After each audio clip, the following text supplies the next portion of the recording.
안녕하십니까.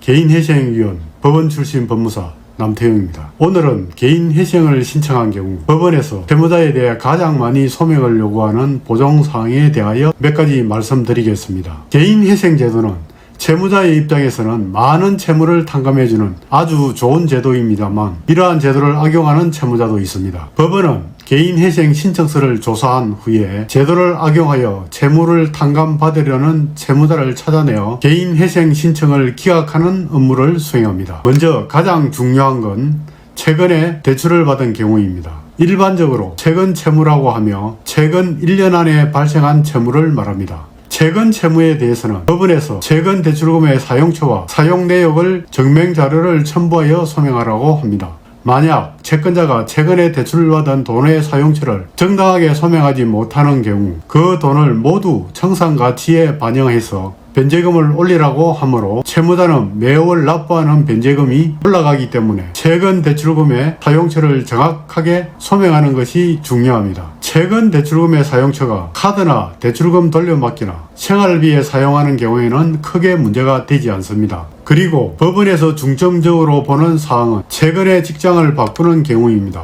개인회생 신청 직전에 새로운 직장에 취업을 하였거나 직장을 옮긴 경우입니다. 법원에서는 전 직장과 현재의 직장에서 급여의 격차를 중점적으로 살펴봅니다. 개인회생은 소득에서 최저생계비를 빼고 남은 돈을 가용소득으로 하여 통상 3년 동안 납부를 하면 면책을 받습니다. 따라서 소득이 적으면 기본적으로 가용소득이 낮아 채무자가 납부하는 월 변제금이 낮아집니다. 법원에서는 채무자가 신청 직전에 새로운 직장으로 취업한 경우 이전 직장에서 받은 급여와 차이가 크면 개인회생 변제금을 적게 낼 목적으로 일부러 직장을 바꾼 것으로 의심하기 때문에 소득에 대하여 중점적으로 조사를 합니다. 최근에 취업한 채무자에 대하여 법원은 적어도 두세 달 이상 그 직장을 계속 근무하였는지 체크하면서 추가 서류를 내라고 보정을 명합니다. 급여 명세서, 급여가 입금된 통장 내역이나 사업주의 사실 확인서를 요구합니다. 심할 경우 변제 계획안 기타 사항에 채무자가 이직한 경우 법원에 신고하도록 하거나 매년 소득 신고 의무를 부과하는 경우도 있습니다. 실제로 직장에 근무하였는지 의심스러운 경우에는 일정 기간 동안 채무자의 발신 기록이 포함된 핸드폰 통화 내역 조회서를 제출하라고 하는 경우도 있습니다. 마지막으로 채무자가 최근에 재산을 처분한 경우입니다. 채무자가 가지고 있던 부동산이나 자동차, 임대차 보증금을 처분한 경우 그 처분금의 사용처에 대해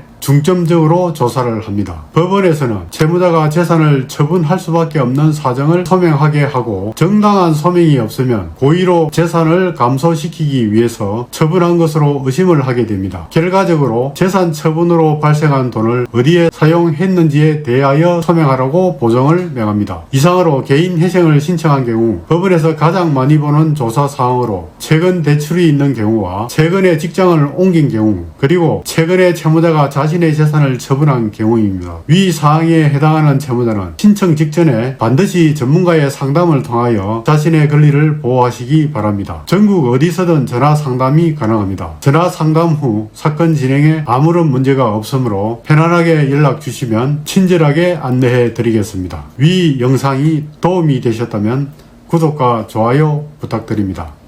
감사합니다.